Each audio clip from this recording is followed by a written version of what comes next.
आज के दिन इन स्टॉक्स में किस प्रकार काम हुआ और कल के दिन किस प्रकार का सेटअप फाइंड आउट किया जा सकता है, उसके अकॉर्डिंग एनालाइज करने की कोशिश करते हैं।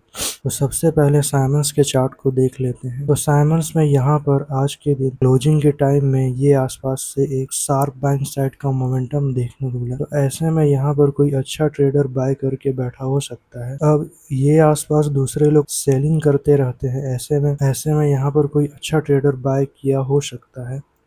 अब यहाँ पे डायरेक्ट हमारे पास सेलर के एसएल अवेलेबल नहीं है, तो ऐसे में कुछ रिट्रेसमेंट पहले आ जाता है तो अच्छा रहेगा। तो ऐसे में कल के दिन अगर साइमंस में हमें यहाँ पर हल्का फुल्का गैप अप या छोटा मोटा गैप डाउन देखने को मिलता है तो बाइंग साइड का सेटअप फाइंड आउट करने की कोशिश करेंगे। वहीं बीएससी के चार्ट में यहाँ पर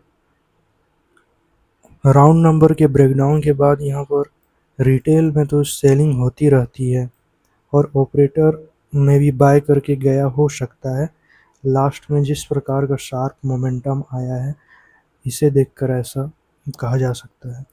तो ये आसपास रिटेल में भी बाइंग होती है, तो ये अगर बाइंग हुई है तो ये तो ऐसे मोमेंटम के बाद अच्छे प्रॉफिट में आ गए होंगे, नहीं तो इस प्रकार के रिट्रेसमेंट में निकल गए होंगे। ऐसे में मार्केट दोबारा से इस राउंड नंबर के नीचे नहीं जा पाएगा कल के दिन, अगर ऐसा है तो। ऐसे में अगर कल के दिन मार्केट हमें छोटा मोटा गैप डाउन या फ्लैट या थोड़ा बहुत गैप अप में भी बाइंग साइड का सेटअप फाइंड आउट करने की कोशिश करेंगे। भारत फोर्ज के चार्ट में आज के दिन टोटल ही अपसाइड का मोमेंटम देखने को मिला, तो यहाँ पे रिटेल में भी बाइंग हो सकती है, लेकिन यहाँ पे रिटेल बायर भी अच्छे खासे प्रॉफिट में आ गया होगा। तो ऐसे में इन बायर को टारगेट नहीं बनाया जा सकता। ऐसे में इसी मोमेंटम को फॉलो करने की कोशिश करेंगे।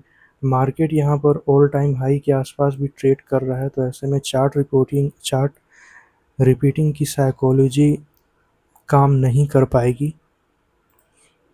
ऐसे में अगर कल के दिन मार्केट हमें छोटा मोटा गैप डाउन या गैप अप देखने को मिलता है तो इसी मोमेंटम को फॉलो करने की कोशिश करेंगे।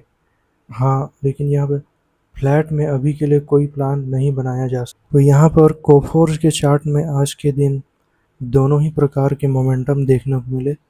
मार्केट अपसाइड और डाउनसाइड दोनों प्रकार का मोमेंटम करके क्लोज किया है।